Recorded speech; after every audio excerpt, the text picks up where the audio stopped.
partir d'aquella carta, que no va fer efecte, ja que no vaig rebre cap correu electrònic que m'aportés la informació que demanava, jo em vaig sentir presoner de les meves pròpies paraules. No calia que m'hagués salvat la vida si, per la meva part, tampoc no li agraïa.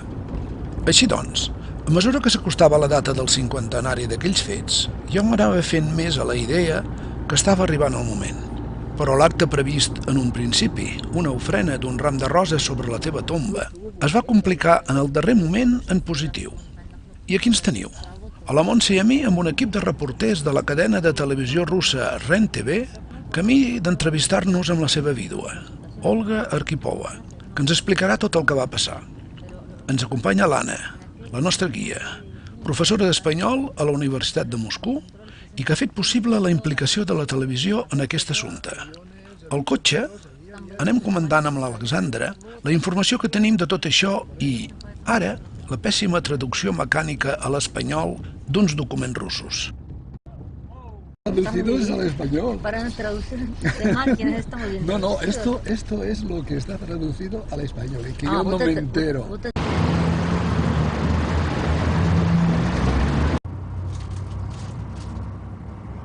Ens hem aturat a comprar flors abans d'arribar a casa d'Olga Arkhipova. Anna Rodchenko, veritable suport en tot i per tot, ens ha aconsellat que li poséssim clavells i no roses, com havíem pensat nosaltres. Aquí és costum de regalar roses a les noies i no als homes. A Vasili Arkhipov, doncs, i sent militar encara més, se li han de posar clavells. He agafat una dotzena de clavells vermells.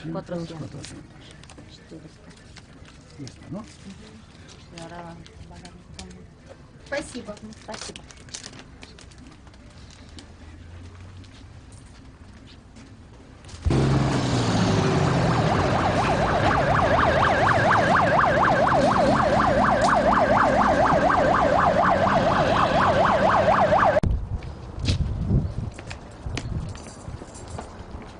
Sergei, el net, ens ha vingut a rebre i des del primer moment li hem apreciat una forta semblança amb son avi. Ens acompanya fins a la casa. És un edifici pobre, més aviat mal conservat, en un barri de Selesnodorosny, a l'extraradi de Moscou. És de molt mal comparar amb la majestuositat dels que hem vist a la capital. Però potser és massa aviat per a fer comparacions. Només hi portem una tarda a Rússia. Добрый день. Добрый день. Добрый день. Здравствуйте. Здравствуйте. Здравствуйте. Мы хотели бы вот у вас спросить, у вас лично, может быть, что-то рассказывал об этом событии, ваши личные воспоминания об этом. Вы знаете, после того, как их встретили, он ушел весь в себя, и когда я ему задавала какие-то вопросы, он говорит: ой, оставь. Ну, я переведу то, что он сказал. Вот я много читала об этом периоде, об этих событиях. Вышло. Он пошел, ну, как бы на испытание этой лодки. Учения как раз были. Antes de esta expedición, él había participado, он возглавлял эту лодку, да? Он пошел вторым командиром. Era segundo jefe de uno de los primeros submarinos nucleares. Да, Ya había hecho ensayos. Вы, наверное, слыхали о лодке К-19. Вот. К-19. Да, К-19. Вот на этой, знаете, что произошло на этой лодке, да? Вот, более-менее. Поэтому я не буду на этом останавливаться, что как вот. И после этого он облучение получил на этой лодке. Сам он получил, помимо того, что там некоторые сразу пошли, как называется, в плавание в другую сторону. Вот. И он тоже достаточно дозу получил, большую, и все симптомы, да, и кости ломало, и рвота, и все. Вот. То есть он сам прочувствовал это, к чему это может привести человечество, понимаете? Вот. И может, вот это вот событие, и было таким толчком, что как же так можно вот погубить человечество, тем более он видел, как с лодки выносили, прямо в реакторе, которые заходили в лодки, их уже выносили, и потом перевезли из Полярного перевезли их в Ленинград. Вот, час самых тяжелых перевезли в радиационный центр в Москву. Вот. Ну, короче говоря, несколько человек умерло, короче говоря. Вот. Остальные все тоже по очереди, потихоньку. И вот, между прочим, вы представляете, командир этой лодки, вот у меня Затеев, да, Затеев командир. Вот. И они с одного года были, мой муж и он. Да, с одного года. И умерли одинаково, через неделю один от другого. Представляете, какое совпадение? Вот. Видимо, вот эта вот радиация разлагала в течение такого времени, что и этот сам Затеев, да, и сам Затеев, он умер от рака, и Архипов умер от рака, и другой там, и третий там. То есть это все вот радиация вела к раковому заболеванию. Piensa que al haber sufrido él este efecto de la radiación coherente para evitar que esto pasara a nivel mundial. Таким образом, так сказать... Да. В Мурманске сам родился, был в Полярном, там видел эту базу подводных лодок. Так. А вот, собственно говоря, знаете, я вам хочу одну историю рассказать. Вот в Испании, в Америке, в разных странах пишут разные глупости о вот этом кризисе, да? И есть источники, где пишут о том, что якобы Архипов-то был каким-то вроде как чуть ли не младшим офицером на лодке. Да? То есть они не совсем понимают, что значит начальник штаба. Он капитаном второго ранга был. Да, то есть в некоторых источниках указывается Савицкий главным, Масленников вторым офицером, а Архипов якобы какой-то, ну, чуть ли не младший. Нет, он начальник штаба был. Вот, они не понимают просто иерархию наших офицеров. Да? То есть он был, собственно говоря, начальником штаба, Агафонов был командиром бригады. Да. В бригаде сколько лодок было?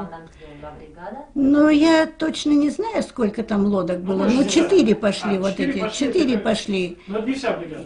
Нет. И пошел Агафонов, как командир бригады. Он был на 4 лодках на этих Агафонов?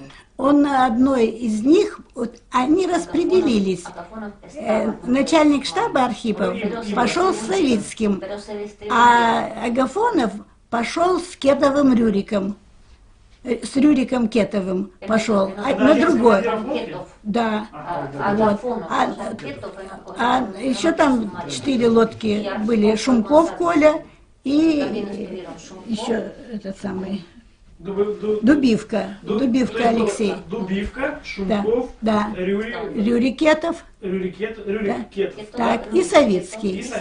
Вот. Начальник штаба был на Савицкого лодке, да. А Рюрик Кетов, Агафонов, командир бригады. Агафонов был у Рюрик, у Кетова. А почему принималось решение на лодке Савицкого?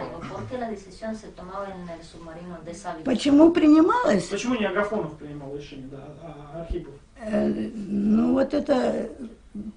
По-моему, они как бы ушли до глубину, вот этот самый Агафонов, и все. Я вот этого вопроса никогда себе не задавала. Ну, у них была задача не вскрываться, не показываться, правильно? Ну, правильно. А как же не скрываться, когда им необходимо было всплывать? Они же должны проветривать воздух, иначе они обязательно должны были всплывать. Вот. И поэтому, конечно, и уходили, и опять всплывали, и опять бомбили их, и опять все. Так что вот такие дела. То есть фактически решение принимал все-таки Архипов, начальник штаба, потому что Агафонов на глубине был. Да. Вот. Причем Архипов даже не должен был идти, потому что должен был другой идти адмирал Евсеев. который был командиром бригады, а этот был заместитель, Агафонов. Вот.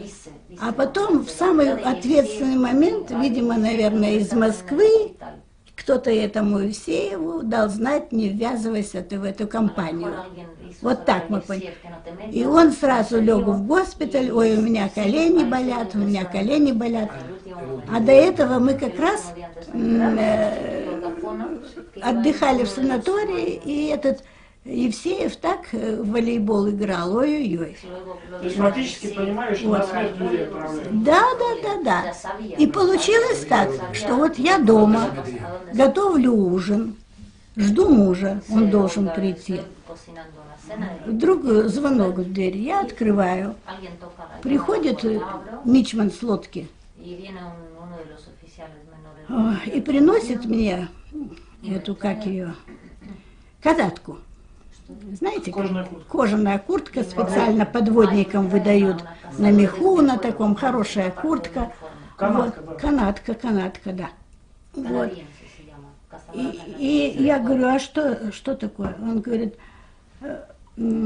командир не придет. Нет, он тогда был не командир. Ну да, командир говорит: он не придет. Я говорю: почему? А он говорит: уходит в море. Я говорю: как? И он мне ничего не сказал, что он в море. То есть его как бы вот так взяли, вот, и он ушел, и все. А куртку он прислал, видимо, для того, чтобы я поняла, что они уходят в теплые края. Так, что ли, наверное. А он потом не объяснял, зачем он? Нет, он не любил вообще поднимать этот разговор. Вы знаете, да, вот после всего этого, ну, когда они там всплыли, они обязаны были всплыть. И вот это он уже мне рассказывал. Говорит: мы всплыли. Это самое, говорит, вылезли там трое их, по-моему, командиры. Он говорит: мы, говорит, вылезли как черти. Но он часто смеялся, мне рассказывал. А тогда так каково было? Вот. А почему как черти? Потому что они в жаре там до 67 градусов. У них синяя, это была рабочая одежда, от пота, от жары у них отпечатки на теле. Вот. И вот она говорит: мы вылезли как черти.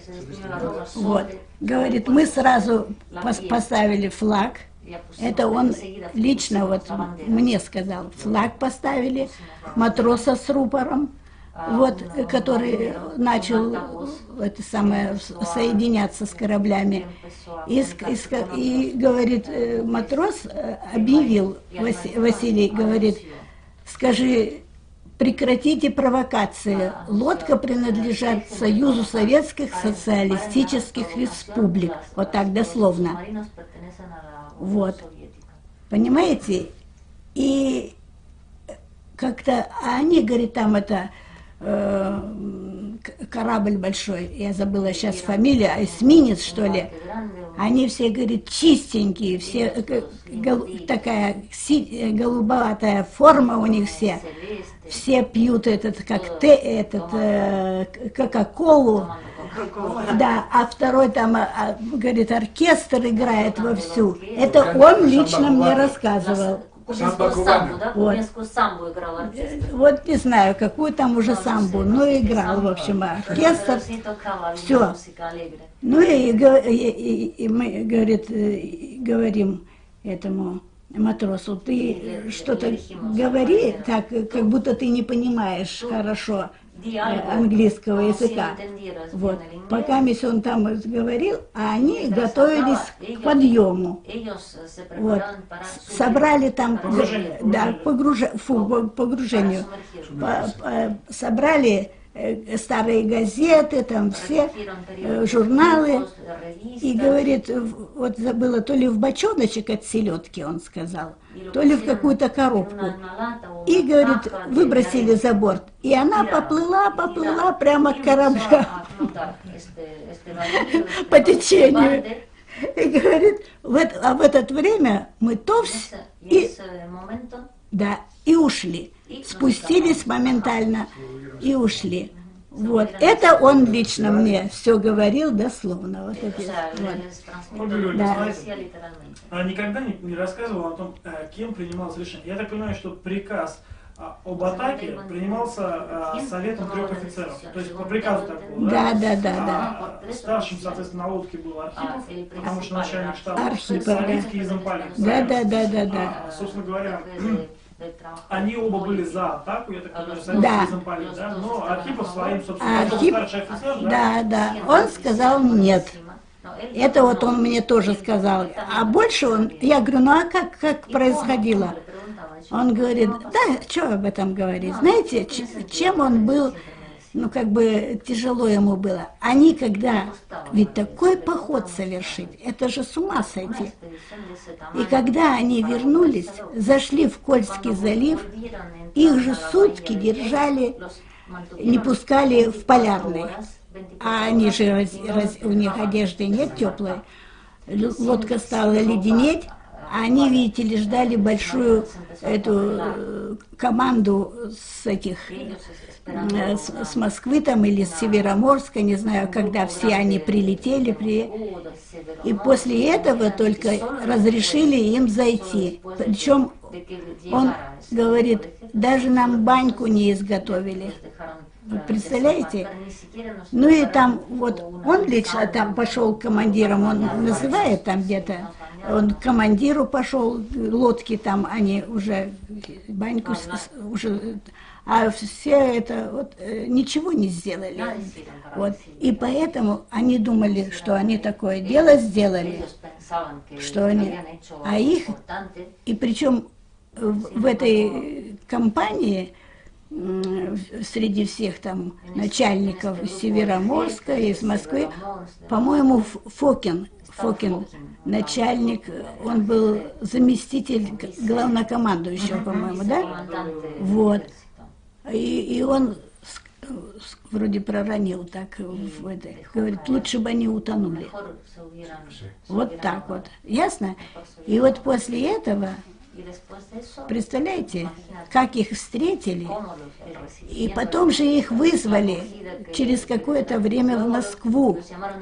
Вот у меня фотография, если я покажу, Архипова, Кетова, Шумкова и нет, Советского, Дубивка, да, и Дубивка, вот. И, в общем, на раздолбон их вызвали. Собрали там столько народа в этом зале, причем все не моряки, а сухопутные с большими звездами, там генералы и прочее. Вот. Ну и вот допрос как бы вел Гречка. Вот. И он говорит, мол, как же так? Зачем вы всплывали? Да, но сначала им там дали указания, что вот по бумажке читайте. Ну, Архипов вытащил бумажку, начал читать вроде того, что... Он говорит, что ты там с этими бумажками, ты говори, как было. Ну, Архипов взял эту бумажку, убрал и начал. Говорит, как было, расскажу, как было. И начал рассказывать. Зачем вы всплывали? Говорит, как это зачем? Мы же пошли на дизельных лодках. Как на дизельных? Вы же должны на атомных идти. Говорит, должны, да не пошли. Они вышли, одна сломалась атомная, что-то у нее сразу вышло из строя, вернулась, и на дизельных ушли. А, говорит, нам же нужно там прочищать батареи, там все. Заряжать. А этот с зала там начали. Какие еще на лодке батареи? Это вот он мне лично рассказывал, да. Вот так вот, то есть некомпетентные все там люди были относительно. Вот. Ну и, конечно, там уж так их раздолбали, что вроде того, что уничтожить надо. Вот, а этот самый главнокомандующий Северного флота, этот Горшков, да. Горшков говорит: ладно, оставьте этих ребят, я сам разберусь. И все. И, в общем, короче говоря, да, что не дал на растерзание волка.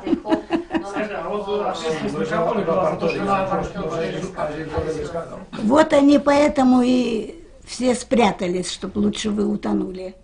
Чтобы вот это все не всплыло.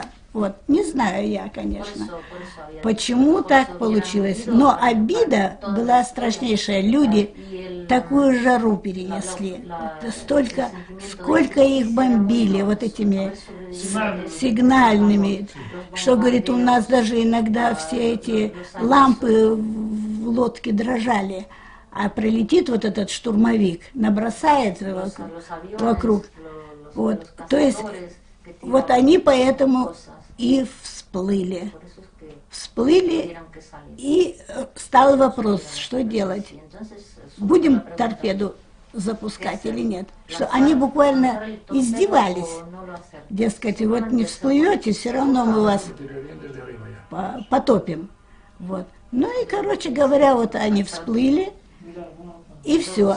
А когда стали решать, что будем делать, что если они запустят торпеду, так от этого флота ничего вообще не останется.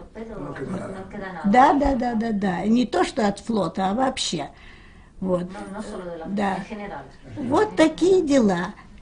Вот, да. Ну и вот в честь 40-летия вот этого кризиса Карибского на Кубе было совещание, комиссия там была большая, были приглашения, но Василий Александрович уже умер к тому времени, вот, и не полетел. А как он пережил, вот вы же находились все это время рядом с ним, как он переживал вот эту вот обиду, когда вот это вот, что лучше они утонули, понижение там в некоторых должностях, как он себя вот в жизни, как это в нем? Вы знаете, он был человеком в этом отношении очень замкнутым и не любил вот плакаться, там вот мы какие несчастные, никогда.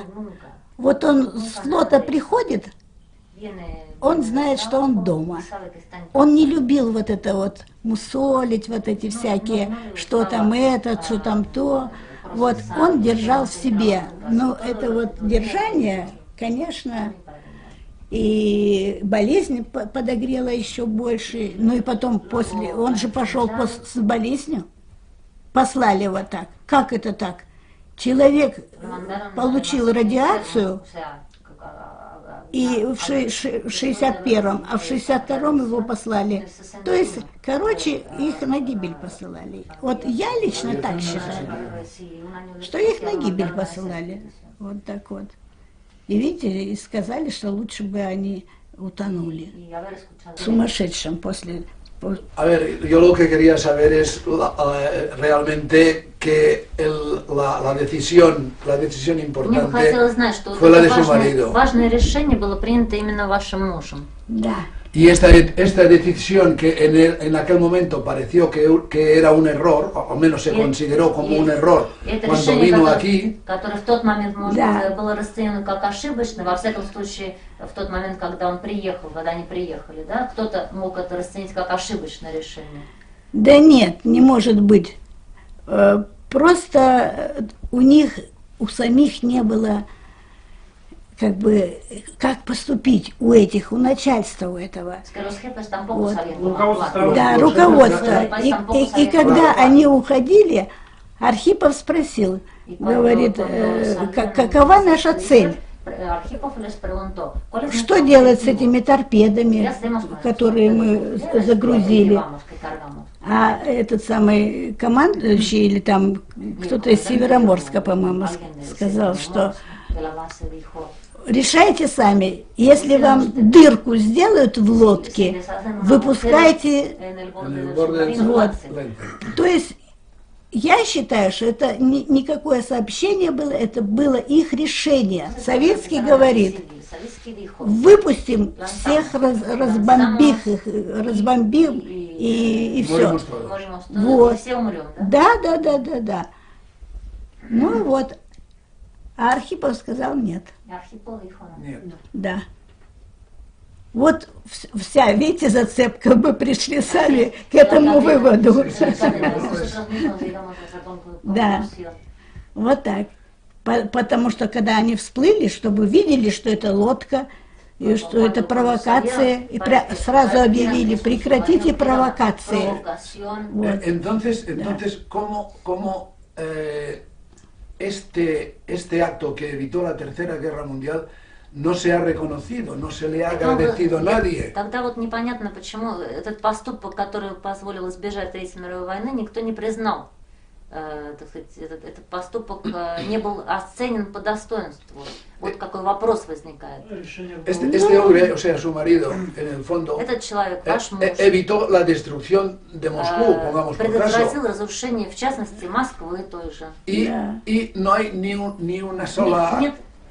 Ni una sola calle, ni una sola plaza con su nombre. Площади, которые носила боевые. Вот они считали, кто их посылал, что они, ну что ли, как бы, нельзя сказать, что предали Родину.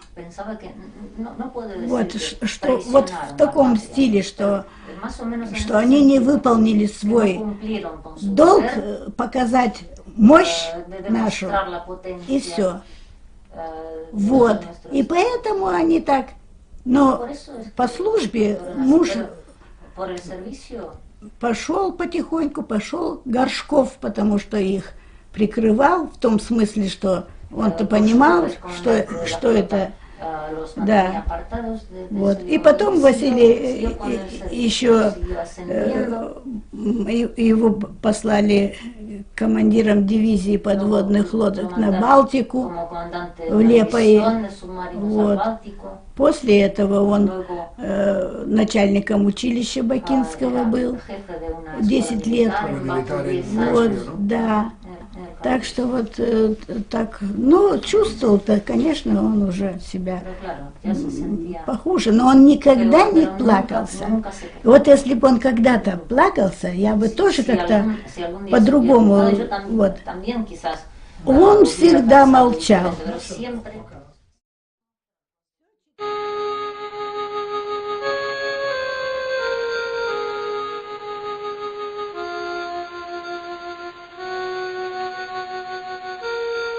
És la mateixa fotografia de l'inici, però Vassili Arkhipov és el mateix?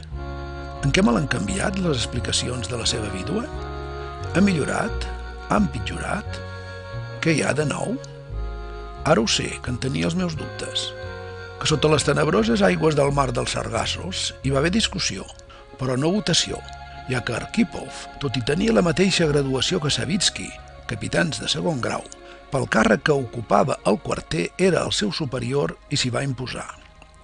No era, doncs, a guy named Arkhipov, un tipus nomenat Arkhipov que va salvar el món, com el qualificà Thomas Blanton a la conferència de l'Havana del 2002 i que probablement ha donat peu a les tonteries que citava l'Alexander fa una estona, tot i que potser li ha restat una mica d'emoció al moment. Sé també que Vadim Orlov no era l'oficial d'informació, sinó de comunicacions, coses de la traducció, que els submarins Foxtrot eren petits comparats amb els nuclears, però no tant com jo em pensava. I el nombre de 9 era el dels oficials i els suboficials, no el de la totalitat de la tripulació.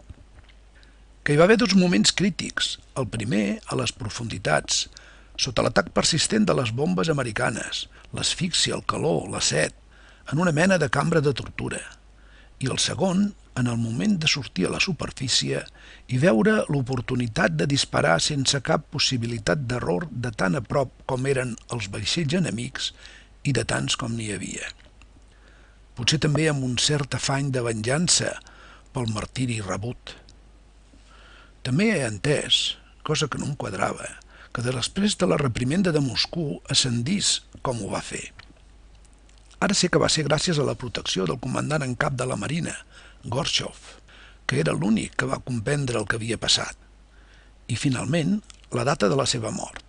Carreu constava 1999 i jo havia vist una fotografia de la seva tomba i allí s'hi llegia 1998. El que no havia pogut apreciar, malgrat que l'amplifiqués al màxim, era el dia i el mes. Ara l'Olga ens ha dit que fou el 19 d'agost. Més que aquesta inexactitud d'uns mesos de diferència, el que jo hi havia volgut veure era que tota la informació havia partit d'un lloc on hi havia aquest error i que ningú s'havia preocupat de contrastar-ho. Ni l'error ni res. Això em preocupava i em feia dubtar d'internet i, conseqüentment, m'empenyia a anar a la base, al seu país. I arribem aquí i, oficialment, silenci. Vasili Arkhipov és un desconegut. Mai no m'hagués pogut imaginar que accedís a una font tan directa com la seva vídua i que aquesta ens en parlés com ens n'ha parlat avui. Així doncs, el Vasili d'aquesta segona fotografia té l'aval de la sinceritat de la seva esposa. És clar que potser alguns s'estimarien més papers. Resumint, el més important de tot això, la gradació dels 3 oficials, no altera i fins i tot podríem dir que potencia la seva responsabilitat en la decisió i, per tant, el seu mèrit. No era el tercer, sinó el primer en decidir. Per tant, de l'anàlisi de l'entrevista se n'obté que bàsicament és veritat el que jo havia tret de les fonts occidentals i, conseqüentment, la paradoxa subsisteix. Per què aquesta, per les conseqüències evitades, immensa veritat la desconeix quasi tothom? I tots els llibres d'història? Els d'allà i els d'aquí? Per igual beneficiaris o possibles víctimes de les conseqüències?